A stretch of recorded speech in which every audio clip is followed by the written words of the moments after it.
Hi, my name's Nina, and I and my business partner Shelley own a company called Bluefish. And very different to Blue Whale, if any parents heard that, we are not glad. We work in cybersecurity, and our main aim is to demystify it. It's an industry where we like to do lots of cloak and daggers and make it sound really scary and intimidating, and it's really not that complex of a topic. So we demystify it for corporates mainly, and we also work with educators. So we've been going around schools in Southeast Asia, talking to schools about their policies, their procedures. Are you ready for the tech world that's coming? In most cases, we are not. And then we talk to the kids themselves and parents. And we're lucky enough that Singapore government has sponsored these talks by the IMDA and the Media Literacy Council to get out and talk to more parents about the risks in the cyber world today. I think in Singapore, we can think it doesn't really affect us because there's this sense that the government's looking after us. But when it comes to online, there are no barriers, there are no parameters. Whatever cyber risk we talk to people in India about, exactly the same scams happen to our children here. And it moves so fast. So this week we were talking to some children about their online activity, and one of them came to us and said, oh yeah, I've got my Finsta account. And we were both like, yeah, we know what that is. What's a Finsta account? But we're obviously not pretending we don't know. And a Finsta account is the Instagram account that parents don't know about. So there you go, there's a new one. And they'll be like, should we put it on the Fin account or shall I put it on my Insta account? And so if you ever hear that, you know there's another account. But the kids were also saying it's not because we're doing anything naughty, it's just not only do they have an online world, they have their secret online world, like we may have had our secret journal. Probably the Finsta account is as exciting as our online journals when we were 14, our journals, but they just don't want their parents to be part of their, or their auntie or the granny who's like, oh, what were you wearing then? So they want that space to themselves. So it's constantly moving. Another child told us, oh God, I'd never use WhatsApp, it's so formal. Again, we're like, if you're not using WhatsApp, what are you using? And they were like, well, we only talk to our friends on Snapchat. And my parents use WhatsApp. And I was like, oh my God, we're going to another level. So constantly keeping up to date, that's what this is about. And judgment when it comes to online parenting, me and Shelley have none. I mean, you should have seen me screaming at my 3 kids this morning. I cannot judge anyone on parenting. But what we try and do and say is, you can't give up parenting when it comes to online. The scams that are out there, the way our children have to think is so different to how we have to think. When our teachers gave us a news article, we'd assume that news article was true. Now our children have to go, is that fake news? Because if you just print it from the internet, how do you know it's authentic? So our children have to think differently. So we're going to go through a few things today, but to give you, so we make sure that it's relevant, because there's so much we can talk about. I just like to know the age of your children, so we pitch the risk and the, the threats, children relevant to the age group, so if you can just go around. So mine are 5 and 6. Oh, we've got one at 11. That's very good. Yes. 7. 10. Oh yes. 9, 10, 11 and 9. I can see why all the 11-year-old and 10-year-olds are they're all like right down at the front. They're like this. Yes. 5 and 7. 5 and 7. 6. 7, 6. 7. 9 and 7. 7. 8 and 10. 12 and 9. 12 and 9. 8. Okay. Aunt to 7-year-old nephew. 7-year-old. 7 and 5. 7, 5. 10 and 12. 10 and 12. 9 and 7. 3, 8 and 10. Okay. 5, 10 and 12. 5. Right. So we always, when we come in, we always do this thing at the beginning, which I'll show you, where we say, what type of parent are you online? And we'll find that the mums of the 5-year-olds will be like, yes, I got it in check. And then the mums of the 11-year-olds are like, you may think you've got it in check. But wait until they grow. So what we've asked you to do, first of all, if you log on to whatsyourdq.org, you can do this now or you can do it afterwards. There's a really short test to see what type of online parent are you. And I'm sure you can probably look at it and have a good guess of what type of online parent are you. Are you the role model, the practical, the military, the buddy, or the hands-off? And again, if I'm talking to a 5-year-old mum, we are military, like we're down. I've actually got a 2-year-old, what have I got? A 7-year-old and an 8-year-old. And I've got a 7-year-old and 2.5. yeah. And then what you find is as they get older, you become this, like, please tell me something that you're doing online. That would be really helpful, so you just be their best. But you can log on and have a look at what's your DQ, and that gives you a general idea. Yeah, and the questions are also in the booklets that you all have, so if you don't want to do it online and share your footprints, then you can do it. So when you get to the booklet, And the booklet should be, yeah, I think we've sent some across. oh, we've got some posters here as well as the booklet. I'll just pass those out. Yeah, I have 2 more. Okay, so one of the things that I will do is I'll do the formal stuff first. This workshop is sponsored by DQ Pro. DQ Pro World. DQ World is a fantastic online facility. If your children are from 8 to 12 years old, it's a game to teach them about cyber literacy.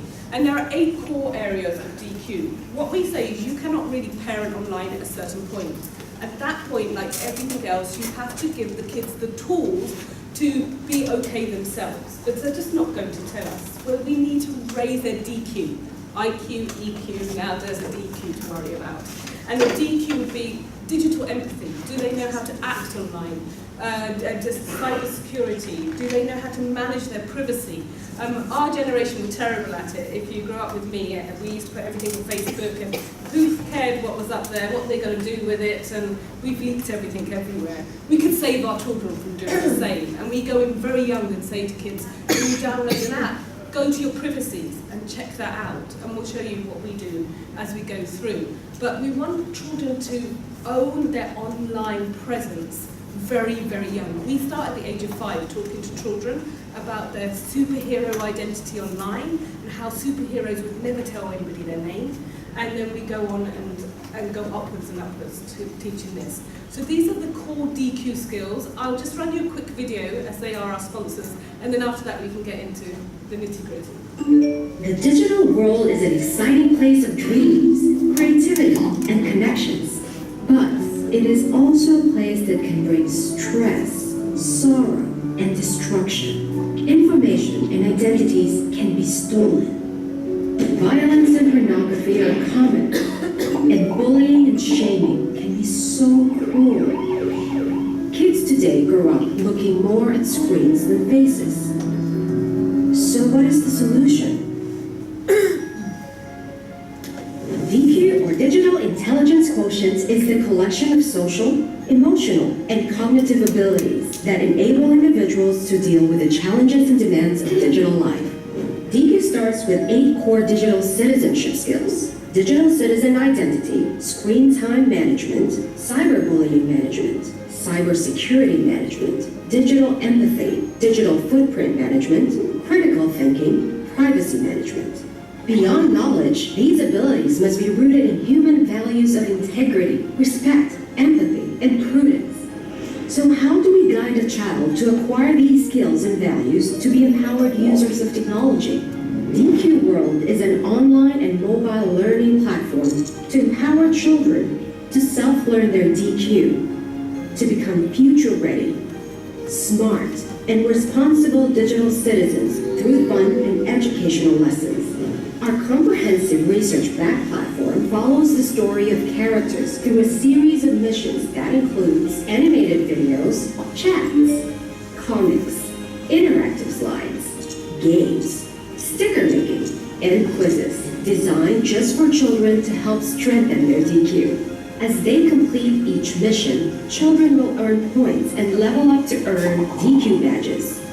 So that gives you an idea of DQ. The good thing with DQ is you can do the scoring with your children, so you can get, when you get to an age where they say, I want a smartphone. So, well, if your DQ score is this much, I'll give you a smartphone. Because then you will understand where you should go online, where you shouldn't go online. At least all those conversations have been had. Like, you know how to manage your security, you know how to identify a stranger online. Okay, you've done your DQ score, at least you've had those conversation points with them, and then the smartphone. At the moment, we're handing over this amazing piece of software that connects you to everybody and anybody in the world, and say, good luck, God bless you, and it's just not enough.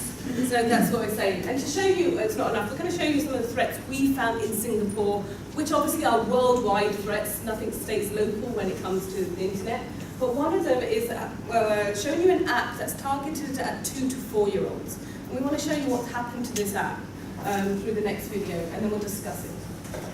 So, let's pick it up. This is what you get. I'm your new friend. Oh, did I just, sorry.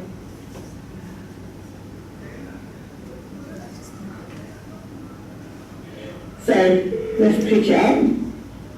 This is what you get. I'm your new friend. Happy, slappy, whatever you want me to be called. You see, I want to play with you, kiddo. Maybe we could perform some fun games together. What's this, hogwash? You look afraid. Is it this knife in my worry-turry hands? Making you a little nervous, huh? That's all right, because this knife is going to improve your look when it's sticking right out of you. It gives me the jitters every time I hear this one. And you know, it's a simple app which had one of the famous cartoons on it, and a lot of our kids do take our phones and play around with it and download some apps. Not all parents give away their phones, but some of us do. And one of the child had just downloaded this and happened to play it, and this is what happened. And you wonder, why is stuff like this over there? So what had happened to this specific app is it was a simple app for 2 to 4-year-olds, you know, a cartoon, just talking to them, where the one thing the little ones know is to answer a call, because they've all been FaceTiming with grandparents. So that's the one thing they know. So that was one of the features of this app. But when an update came in, somebody had hacked into the app and sent in an update, a nasty update like this. So there was no way to know that something like this would show up on the next time that the child plays with, you know. And so there are really bad actors out there who are not really, you know, what is their motive? Sometimes the motive is just to create a habit, you know, just for the fun of it. And, you know, what can we do as parents? What can we do to prevent such things? We can make sure that the phone doesn't get in their hands when we're not around. We've gone through the apps that they're using. There are many things that we can do, but it's still not enough, and we just need to be more aware of. DQ World has done some research for 8 to 12-year-olds, and there are a lot of parents in that age range, and so I thought we should go through them. 47% of the kids have been victims of cyberbullying. Actually, Singapore is the #1 country, the topmost country for cyberbullying. And we think that all of our kids are safe, but the thing is, they're safe outside on the streets, and there's no more bullying in the park. But it's all happening online. Kids are getting emails from each other. We go to the kids and we say, you know, I sent a message saying that, you know, Nina looks funny today. And nobody likes that comment. That's one thing. But 1,000 people go and like that comment. That's bullying as well. Those other 999 people who've liked a bad comment are also part of the problem. And that's what kids need to understand. We as parents need to understand that bullying is not just saying something nasty yourself. It's also promoting it, liking it, or forwarding it, you know. 10% have chatted with and met online strangers. We've actually have yet to go, it's much higher, for sure. We've gone to schools and talked to kids, and we've seen that at least 60% of the class has raised their hands and said that they've met a stranger online. A lot of kids are meeting strangers on gaming apps. So when we ask kids in the way that, oh, have you met a stranger online? They'll be like, no. But if you ask them, have you played a game with somebody that you don't know in real life, that you cannot put a face to? They'll be like, yeah, you know, I'm playing with my classmate, and my classmate plays with his neighbor, so I play with the neighbor as well. But he's never met this neighbor, and you don't really know who this neighbor is, you know. You know the classmate, but you don't know the classmate's neighbor. So a lot of kids are meeting. Actually, one of the biggest platforms for pedophiles to access children has been through gaming portals. Fortnite, of course. How many of you here have heard of? We met a mom the other day who said, I banned Fortnite. And she came back home and he's watching other people play Fortnite. He's like, you just banned me from playing, so now I'm going to watch other people. You know, so that's one of those platforms on which kids watch other people playing video games. It's called Twitch. Anybody here aware of Twitch? So this is another one where, if you're not aware of it, Twitch has more followers than Instagram. So your kids are definitely on it.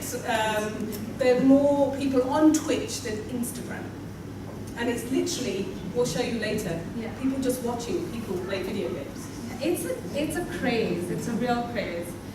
There's a VC I had worked with, and the VC internally started an online platform for video game. So it's a sports. It's considered a sport, watching other people play. So yeah, don't ask me. I mean, they had more followers on that online platform in 1 week than we had on our Team is Defined. 11% were found to meet the criteria for video game addiction. And again, going back to my point, this does not include the kids who are addicted to watching video games. So, and this is a real problem. In fact, Nina's a trained counselor, and so this year, DSM-5, actually the psychological disorder book that we used to give everybody a label, which we love doing these days. But now video game addiction is seen as a disorder. The good thing about that is once it's in the DSM-5, it obviously gets a lot more funding and a lot more thought process that goes behind it. And now, policy can be made around putting PG-16 on video games and also dictating time from a policy level. But it also means it's big enough an issue that we have to start talking about it at that level. And 17% have been involved in online sexual behavior. A lot of the kids over here are under 12, so I'm not sure if this is really relevant to. This is mostly to 14 to 16 and above. And this statistics, while it holds for the 8 to 12-year-olds, we have seen that in the older range, it's become like a thing to do. It's like there's peer pressure around it. 40% have found to do it just for fun. So not to throw statistics at you guys, I know nobody really cares about the stats, but this is, and also not to scare you guys, this is just to understand the immensity of the issue. And I know as parents we already feel it because our kids are already doing stuff that's out of our control, but it's a bigger problem, and we just feel like we all need to have these conversations with our kids, with each other. So one of the questions we get asked by parents a lot is how much screen time is okay? And we say that it's not about how much screen time. The kids are, it's not just the iPad. They're exposed to Google OK, they're exposed to Alexa, they're exposed to smart fridges. So it's really which screen and what kind of screen time. Nina will take you through. So what we want to say about screen time is we can't have that conversation anymore. I mean, we will obviously tell our kids to switch off the TV and switch off their devices, but in reality, how long do you spend in front of a screen? When they see us go to work 9 to 5, we're in front of a screen, we come home, we're on our phones. Screen time is a very old concept now, and so at some level we have to take that out of our heads. Our children are given devices at the age of year 4 onwards. You have a computer in the class, or you have an iPad, so we can't have that conversation. And my children, they go to international schools, a lot of their homework is on apps. So what we are talking to kids now about is good screen time and bad screen time, breaking that down even more. We talk to kids about, is it using your primitive brain or is it using your cognitive brain? Your primitive brain is when they're just staring at the screen and they're quiet, but nothing is going in. Like it's just dead. You can do this and they're just not there.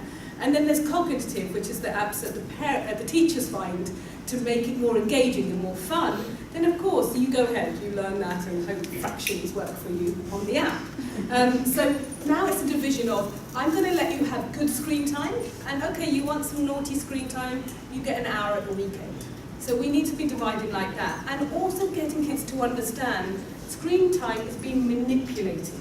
Like what you think you're watching is probably not what you want to be watching. The people out there, the YouTubes, the Facebooks, are pushing content onto you.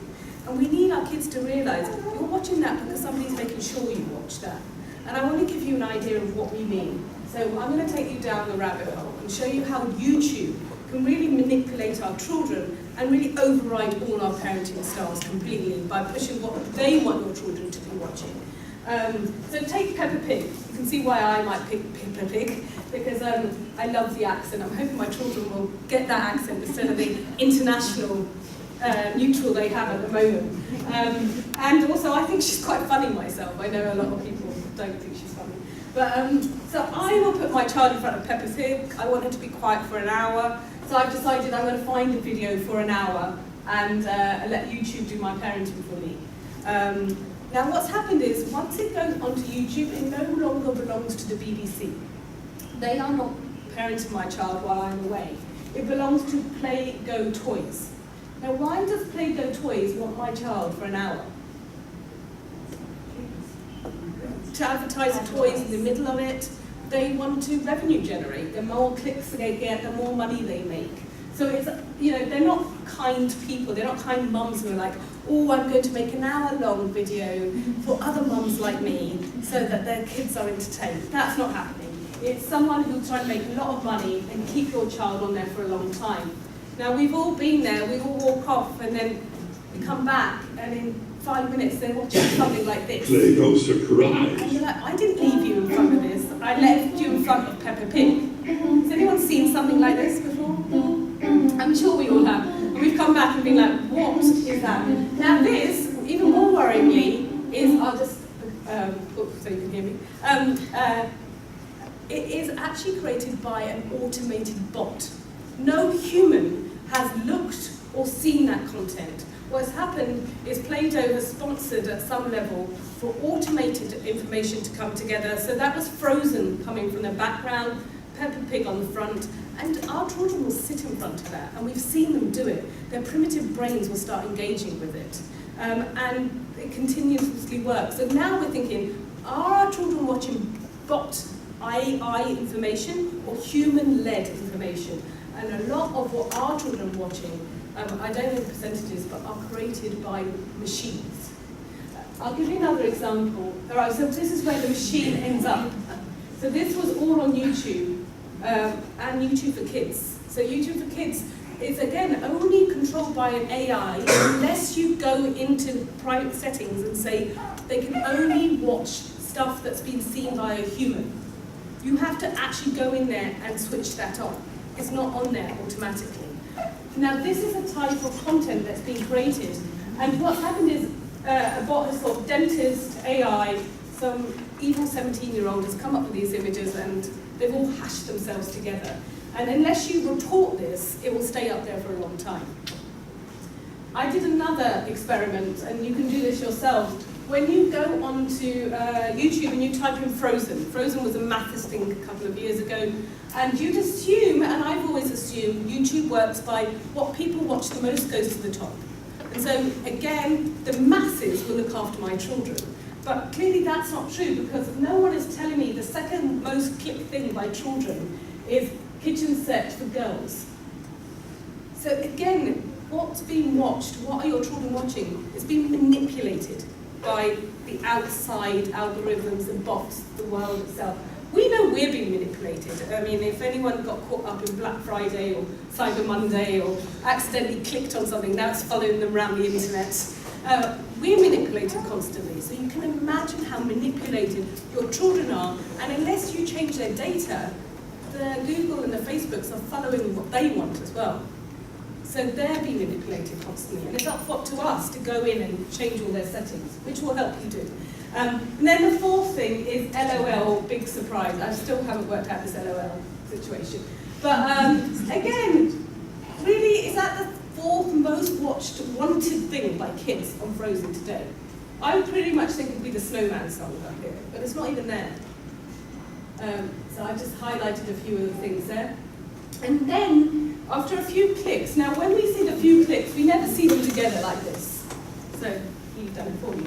And if you see, it's rather worrying what actually comes out. Like there's doctor-injected face Joker. It's been injected by something. And then there's Elsa's been drowned in the motion here. Black dog rescue Elsa versus Anna escaping drowning. Like, this is actually, when you put it all together, within a few clicks, your kids are not watching Frozen anymore. And when we go into speak to schools, I'd say by year 3, you ask any child, have you seen anything worrying that scared you on YouTube? They will all say yes. Did you tell your parents? No. Did you report it? No. Because there's this ickiness of, maybe I shouldn't have been watching it anyway. Maybe I made a mistake as I clicked through. If you want your children to watch YouTube, go to the playlist and run down the authorized playlist. Watch it on a smart TV where you don't end up being able to click off into different directions. Or have this conversation with your kids and say, do you understand why it's important you stay on a linear path? Because YouTube will do everything to get you off that path. And don't be confused and think that YouTube Kids is okay. Because we found all kinds of videos on YouTube Kids as well, which were not appropriate for children. In fact, there was something called the Elsagate scandal, which I don't know if the school had sent an email out. Some of the schools in Singapore did send an email out about this. But basically, some of the algorithms or somebody, some hacker, had gone and inserted beheadings and images like this in the middle of Frozen videos, Spider-Man videos, and there was no way for algorithms to pick out content that had been inserted in the middle, because usually the way YouTube Kids also works is it'll check the title, it'll check the beginning, the end, but they don't really run through the entire video. And somebody reported this, and then it was taken down. So YouTube Kids is the one that has the option that you can. This was reported, became a big deal. YouTube did go and hire more people so that they can have more content which is actually watched completely by a human. We were actually at Nexus International, and the cybersecurity expert for YouTube was there. He was one of the parents. So afterwards we were like, oh crap. Right, but he did then say, you're right. Actually, terms and conditions say you shouldn't be on YouTube until you're 13.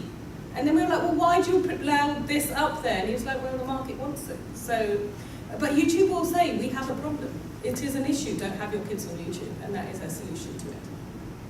So yeah, as part of the Elsagate, these were some of the images that were inserted into the videos. How many of you have seen these, or kids watching these? The unwrapping videos. Unwrapping?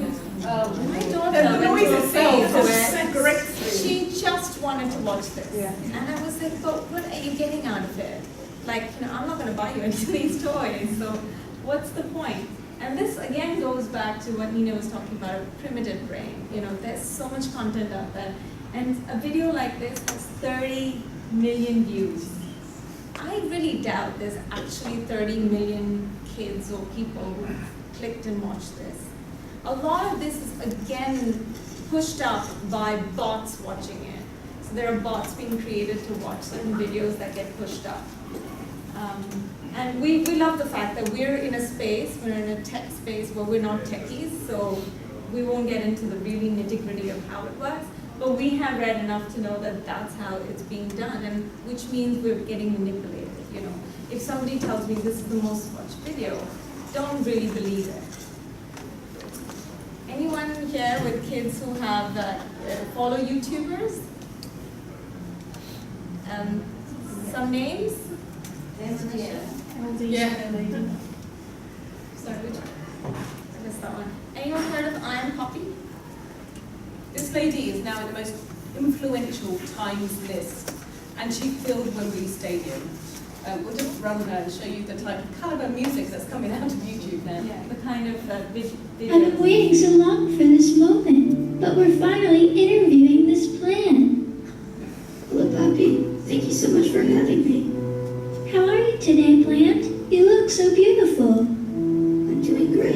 Thank you so much, Poppy. You look so gorgeous, I can't even contain myself. Well, I appreciate that.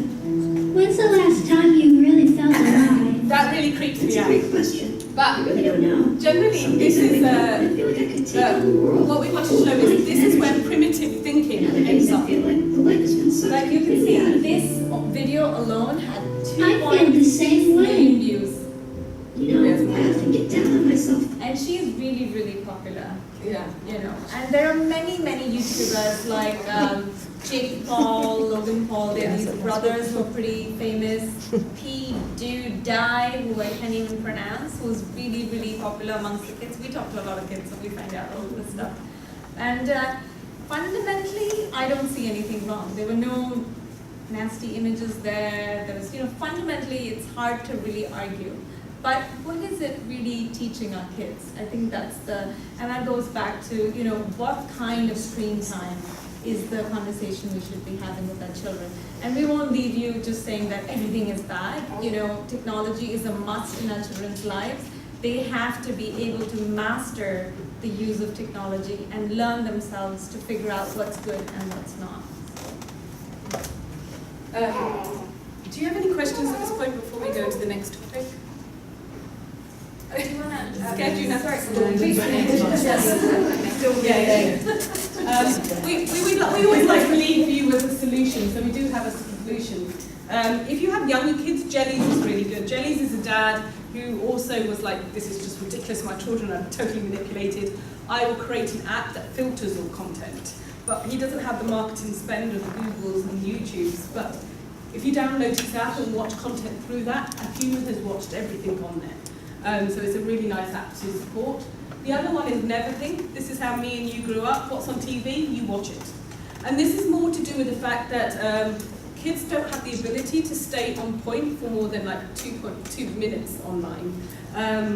Watching a program for 30 minutes is really tough. So even putting them in front of the television and saying you only get to watch Blue Peter would be quite weird for them.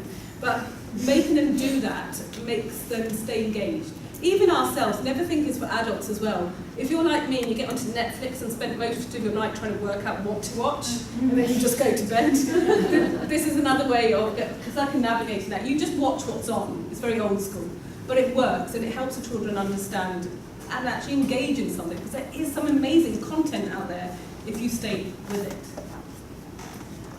So we're going to move it into apps. Apps is another way that the kids are thinking extremely differently to how we think or thought when we were kids. And we'll go through some of the apps that kids are on today. And I guess a lot of the apps that I will talk about now are relevant to slightly older kids. But given that 11, 12 will soon start using, you know, different kinds of apps, it could be relevant. So what we've done is we went to different sites, we did research, and we figured that, you know, there were different categories of apps that have become popular. And one of the categories is called the bullying app, unfortunately. So Saraha was started by a gentleman in an organization who wanted his employees to be able to give anonymous feedback, 360-degree, you know, feedback. But this app went viral after it left the organization, and suddenly you found that kids were sending nasty messages to each other anonymously. So it's known as the cyberbullying app. It's not so popular here in Singapore, and it's thankfully not being used as much. So we're happy about that. But again, definitely an app to watch out for. The other category that we find really popular amongst the kids in Singapore is the live streaming apps. And there are many of them. There are tons of them. It's hard to really pin down and say which one's the most popular one. But I found Bigo Live is the one that's being used a lot, where kids just love being celebrities, you know? It's this idea that YouTubers have given them that you could become a celebrity overnight.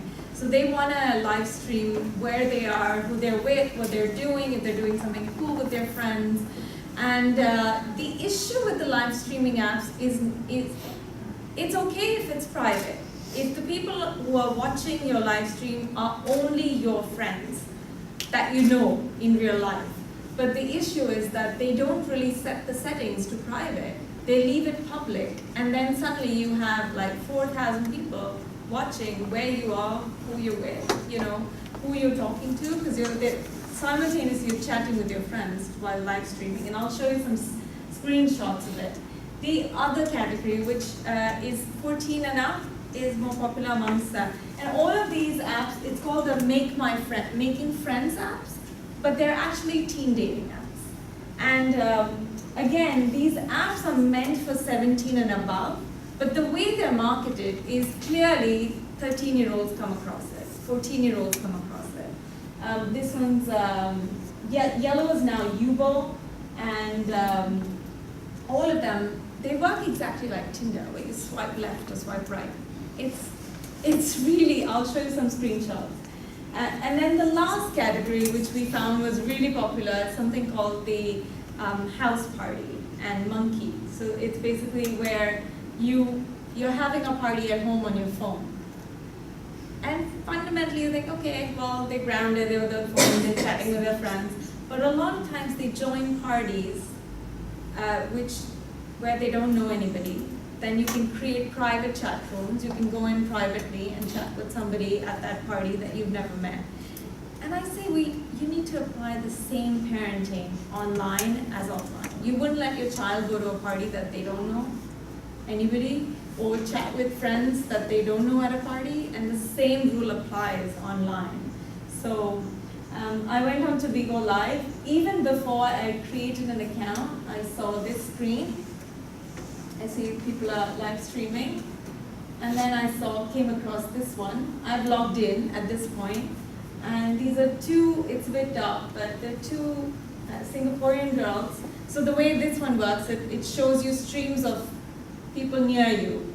And Singaporean girls in their school uniform at a mall, chatting about where they are, where they're shopping. You can also see, so I've logged in, and you know, I'm not a friend. They haven't befriended me to be able to watch this. And I can even see all the chats and who their friends are. I could add those friends and stuff like that. The Spot a Friend, this is called Spot a Friend. I haven't logged in, this is the first image I get. As a teenager, I'm quite tempted to, you know, was one of curious, a young man. Well, yeah, maybe not just as a teenager. 17-year-old, you know, I want to find out, chat, you know, explore. It's quite tempting, right? And then there are people from all over the world on this app, and it works exactly like Tinder. This is where I went the first time I went in, and all of these images I get even before I log in or create an account. So my issue with a lot of these apps is the security level or the privacy level on it. Kids are just not being forced to create an account first, to even figure out what's in there, are not forced to verify their email address. There's no, you know, in fact, a lot of the apps that force the kids to use their Facebook accounts is probably better, because that means they need to have a Facebook account. Facebook makes sure that you're 13 and up, and you know, there's some verification process involved. So we were talking about Twitch earlier, and we made a short video so that you guys can find out a little bit about it, and we can then take questions on the apps afterwards.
one of the biggest resources we use, I'm sure the school uses, is Common Sense Media.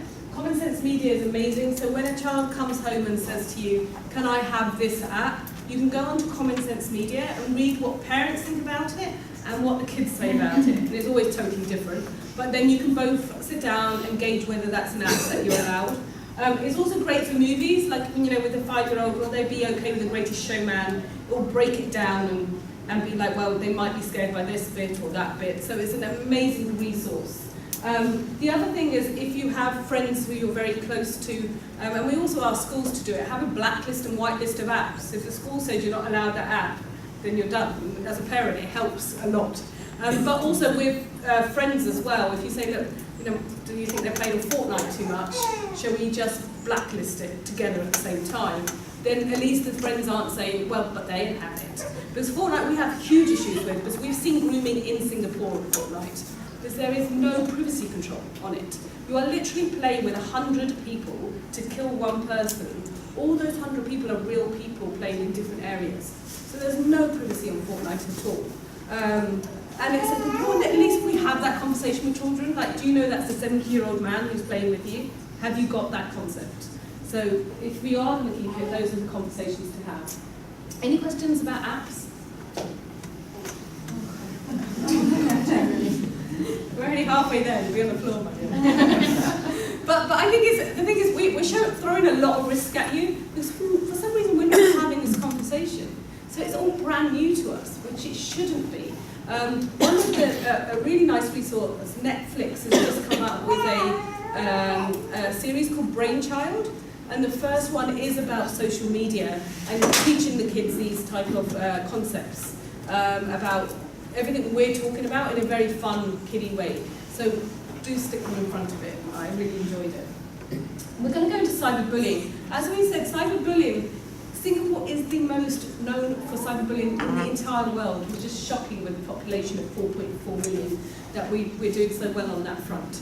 We're finding ourselves with international schools, we don't see it a lot because there's so much diversity. You really can't pick on a child for being different because everybody else is different. You know, we don't sit there and say, oh look, what are you eating? Because everybody's eating something different. So diversity is taught as soon as you enter an international school. So you don't see it as much, but then you do start to see the meanness as they get to 13, 14 in the WhatsApp groups, which we will talk about.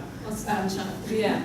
So one of the biggest cases that we came across as a community in cybersecurity was the case of Mallory Grossman, and she really changed how we all started talking about cyberbullying and not just bullying. Back only 5-6 years ago, we would say to someone who's cyberbullied, just switch off your phone, done. But what we've started to realise, you're not done, because the bullying continues even if you're not present. It probably gets worse if you're not in control of it. And Mallory Grossman was a very popular girl at school, you know, the cheerleader, very good at everything, popular with everyone, and she just offended a group of people who just went after her online, to the point she committed suicide. And at that point, policies and procedures have been created around cyberbullying to get children to understand what it is. There's a difference between being mean and cyberbullying. And what we find when we speak to children, especially international children, is we have a level of naivety about us. They didn't really understand what cyberbullying was. They were like, so we'd be like, have you ever forwarded a picture that you thought was funny, but your friend got upset by it? And they'd be like, yeah, but that's not bullying. And you'd be like, no, it is bullying. That is a fine line between being mean and bullying. And there's a lot being written now about when we grew up, those terrible times when we went into the canteen and had a piece of tissue on our shoe. We vaguely remember it, but that issue is now documented for your children, constantly and talked about. And that is hitting their psychology and their anxiety levels, and we're seeing that rising. If you do see cyberbullying, one thing we always say with your child is, please do not try and handle it yourself. You know, the person who is also the bully, they are someone's daughter, son, and as a parent, you'll just both inflate, because you'll always protect your own, even when you then turn around and go, what did you do? You will still protect your child when having the conversation. Hello! I did see that we were totally over-educating there. What's that? I'm getting that one. Yeah, so always go through the school when you come across any bullying situation, and the easiest thing is take screenshots. The great thing about cyberbullying is there is actual evidence absolutely everywhere. So if your child, say, even if you don't want to talk to me about it, take a screenshot, and if you're ready to talk to me about it one day, we have that there. Yeah, and then you can work with what you have in hand. So these are some of the ideas we give. And the big conversation schools need to have, and we need to have, is recognise your role of what a cyberbully is. Now we've actually gone to schools where schools have said, can you talk to the parents about cyberbullying in WhatsApp groups? Because the classroom WhatsApp group in the evening will rally around about how the teacher has forgotten to tell them to bring a white shirt. And by the time the teacher wakes up in the morning, 10 parents are on their back about the white shirt. That is cyberbullying. And we have to recognise that if we can do it so readily, can you imagine what the children are doing?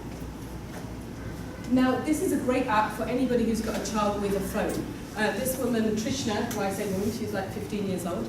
She's one of these people who make us feel all bad. She's already got funding and Series A and doing really well. So she came up with an app and she said, look, I'm so fed up of the bully being let off. We tell the victim, stop, report, tell, and the bully just gets away with it. And also, it's a lot of pressure to tell a teenager not to be mean, because they're wired like that. Our frontal lobes do not mature till the age of 25, and they are the ones that teach us patience and teach us rationality, which explains a lot of our behaviour in our 20s, that we don't get it till then. So when a mean tweet gets fired off, it's often because they haven't thought about it. So Rethink is a simple app where it sends a little alert before you send a message saying, will this cause emotional harm? It's very simple, and she found in her control group, while before 73% of messages were abusive, it went down to 4%. And we actually presented this to corporates who say we need this in our office, because now times we send an email and they'll be like, oh, maybe I should just. And I do it all the time, definitely with Shaylee, where I'll start typing and I'll go, no, I'll rework that. And we all do it, where we think, but kids don't do it, they don't do the type back. So this is a great way of getting them to start thinking or being parented without us having to be around. Another app I'd like to tell you guys about, which I haven't put there, is called an app called Bark. If you don't want to be in your child's phone all the time and you want to have that trust with them, which we all do until something goes wrong, there's a great app called Bark, and it will just bark at you if it starts to see the wrong type of language or it sees the wrong type of behaviour. It will just alert you then. So it doesn't alert you all the time, but it knows enough of the algorithm that it will be like, something's going on, like you see the word sexting too many times, that you need to get involved. So it's a great app too. And all of these tools and apps that we're talking about, they're all on our website and in the resources section with description, explanation, all of that. So you can always go back to that. Yeah, and we update the apps all the time. Obviously the apps, what the children are on and the Finstas and everything else changes before we realise. So do keep coming along and having a look at what we're telling you, because we try and stay up to date with it all.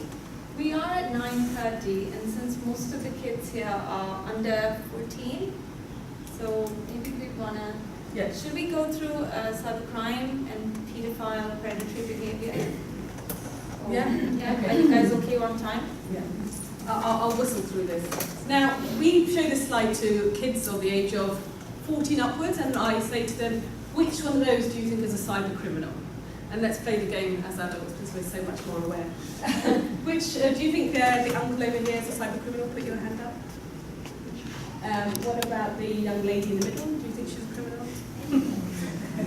Others, the teenagers, hands are up. And the guy at the end. Actually, it's a trick. They're all cyber criminals. And this is what we're trying to paint to kids, is you just don't know who a cyber criminal is because they're hiding behind a computer and the type of crimes they commit. Now, the girl there is her name's not Mallory Gross, but I'm going to say that. Michelle Carter. Michelle Carter. Has anyone heard the story of Michelle Carter, where she texted her boyfriend to commit suicide? Let me just play it for you, and then I'll talk about the crime behind it. Having reviewed the evidence and applied the law thereto, now find you guilty of the indictment charging you with involuntary manslaughter.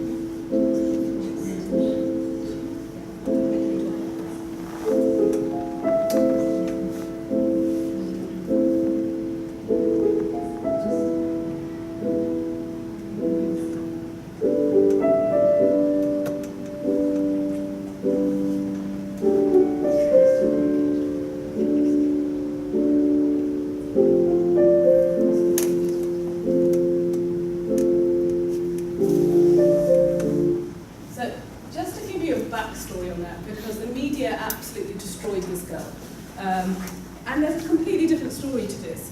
The relationship she had with him, they'd only met twice in real life. And in that time, they were talking on the phone or texting for 2 years, and his parents have no idea of her existence till the day he died. So she was actually his caretaker for 22 months, telling him not to kill himself. And she had her own issues. She was in rehab. She also had some, mental health issues. She was his primary health giver, and no one knew they had a relationship. So now it shifts the complete focus of that. Is that, was she also a victim? She broke. And anybody who's had to deal with mental health issues as an adult knows that type of pressure is massive. So you can see where she may have got there. But the point is, we feel like we need to trust our children on the phone, and yes, I do get that, but at some level we have to parent harder on the phone because the accessibility to the crime that is out there. Because the bad actors don't care. They'll come in at any angle. So it's an interesting story. We talk to children about being like, if your parents are asking you these questions, the reason is because of cases like this. It's not because they're evil or they're mean folk, but they have to parent you until you're 18, and then you can make your own terrible decisions. Just to give you a backstory on the uncle up there, Yes. we're about the same age, but he was found to be sexting a 14-year-old, and who he had lured to meet him at a hotel. And what it turned out was it was not a 14-year-old, it was a group that was trying to find pedophiles. So they had basically fooled him, and he had fallen for it, and then so he was done for that. But there are a lot of pedophiles out there, and the numbers are just growing. And it's really important to have the conversations with our children, obviously at the right age, about how to recognize predatory behavior. Yeah. So, you guys, these are some of the tips we give children. And when your children are playing on gaming sites, say if anybody asks you your address or asks you questions only adults ask you, like do you adults actually care what your parents do for a living? I don't think another 14-year-old will be asked, what does your mom do? If they start asking questions like that, it's more likely to be an adult. So if they start having a conversation with you, play the game first of all. Can you spot who that person really is? Are they speaking using the right terms? I couldn't speak like a 14-year-old now. So to make it clear on that. And these are some of the other tips that we give. I'll let you read it. Do you have any questions on this? We have in international schools seen grooming in the last year maybe 4 or 5 times. So it's very real, it's very out there. And what they tend to do is find out who's in the additional needs school classes where they're more naive, and they will go from that angle. And they do really troll through the schools to see who to access, who's going home by themselves, who's on the MRT, and there's obviously, they've got loan time. They make a lot of effort. We read about a case where a 16-year-old was groomed to join Sugar Daddy's side. In Singapore, Completely groomed and then online. she was only recruited once she hit 17, and prostitution is not illegal in Singapore. So by that point, the parents had lost complete control and access to their daughter. But her grooming had gone on for so long, by the time she flipped the age, there was nothing they could do about it. This was, I won't play the video, but this gentleman here, we talk to children of 16, 17 in Singapore about this a lot, because people here are naive to the sexual predator laws of America and the UK, which is where most of our children will end up going to university. If you are holding an image of yourself naked or an image of your friend naked on your phone, you will be done as a sexual predator. It's after the age of 18. After the age of 18. So this boy, he was just about to go to college. The school did a sweep of their phones for some other reason, and he was in a relationship with his girlfriend for 2 years and had images of them both on his phone. Great guy, never shared them with anyone, it was just for the 2 of them. But the images were taken when they were 16, he was now 18. He was actually done as a paedophile for having images of himself and his girlfriend on the phone. But naked. Naked, yeah. So, but if you have an image of your 16-year-old friend and you're 18, a university can do a sweep of your phone. And we found last year in Australia, 40 children were put into prison for this. And they are done as paedophiles and put in the paedophile section of the prison.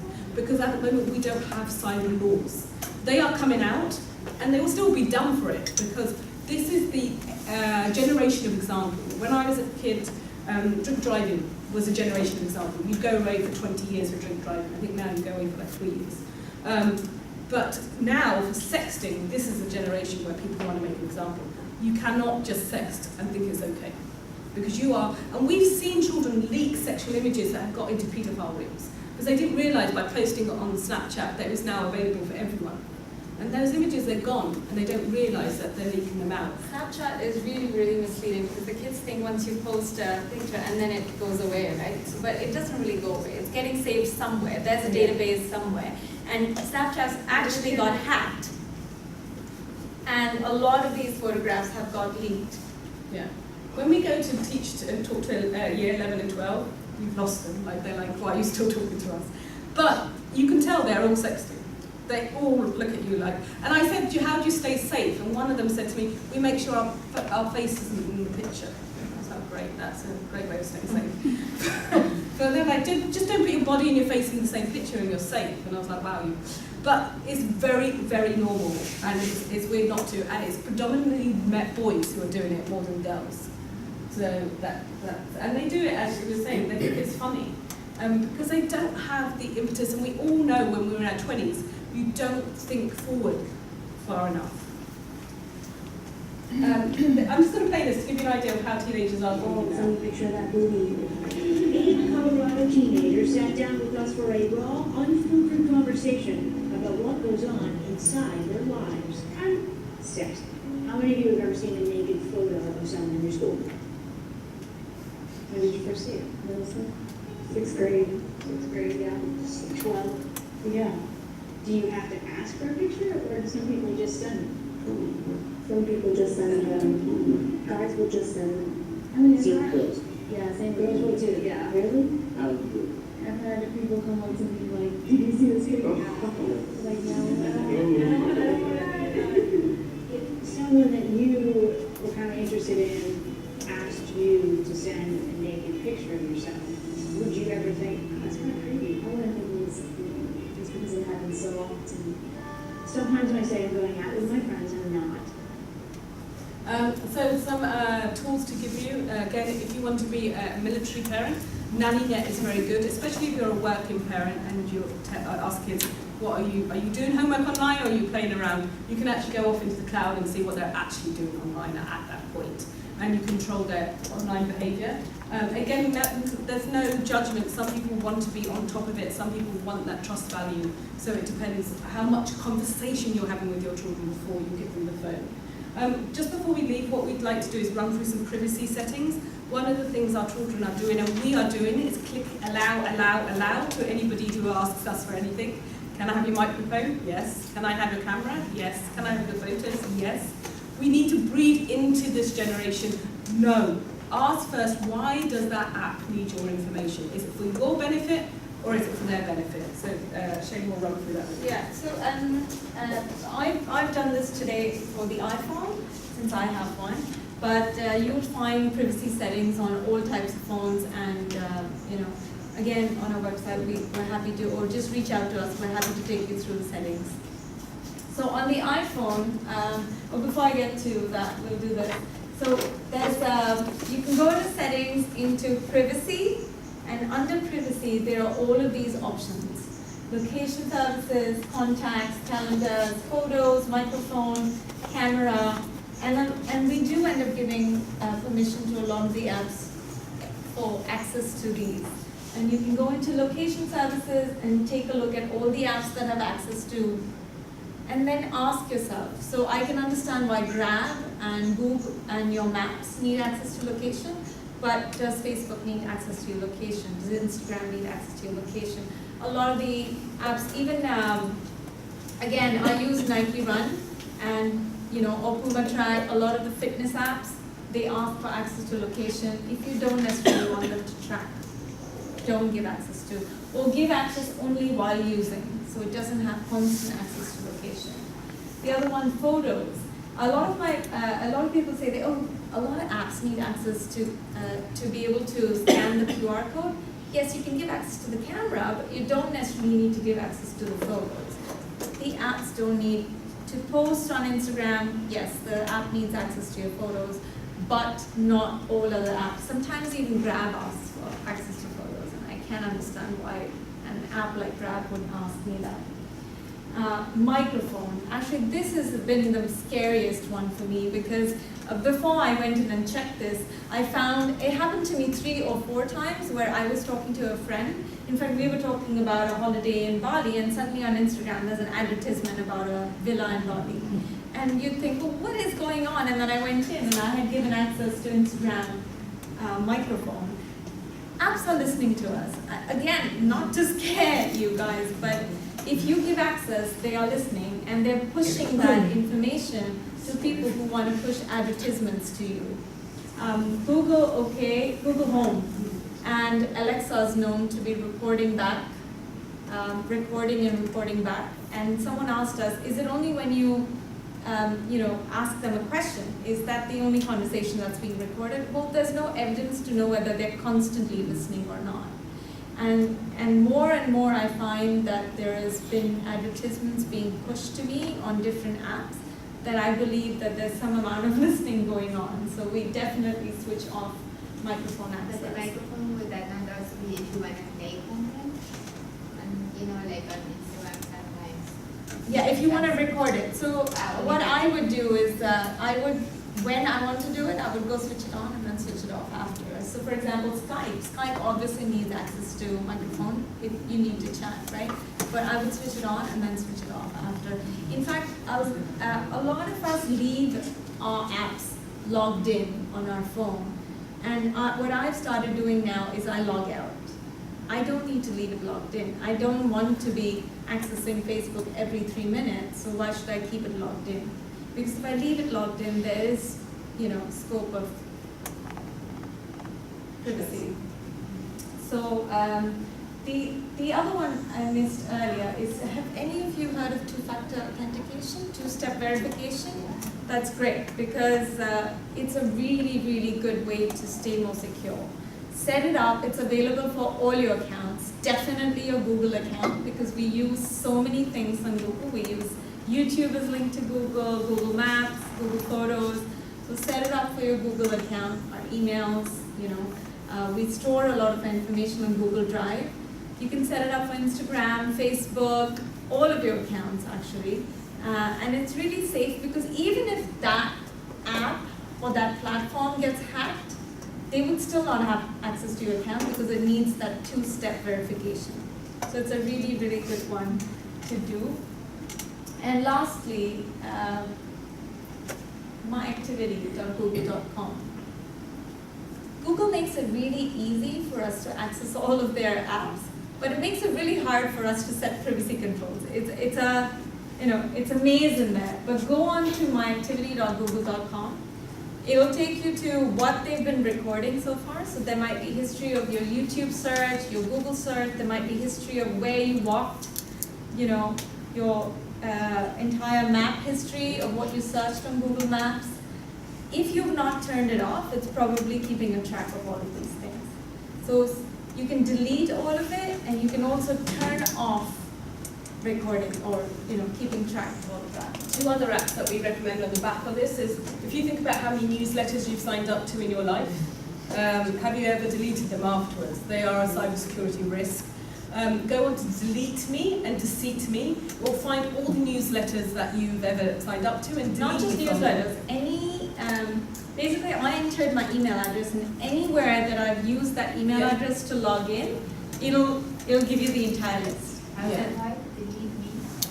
Deceit Me is the one which will give you the list, and then Just Delete Me is the one where you can go and delete the accounts that you don't want. Again, all of those apps are on our website. And we need to teach our kids this early, because you imagine they're now at the age of 9 signing up to stuff. By the time they're our age, how many places their footprint will be and what can be done with their footprint. So they need in their DNA now to clean up as much as they clean up their room. We ask corporates to do it, and we'll ask you to do it. Go home and clean up your files. Clean up, spend 1 hour cleaning up your digital image, because all that information, once it's collated together, it'll take somebody with a great bot to pull it together and steal an identity. So we need to think about this for our kids in the future. So that's it. That's it.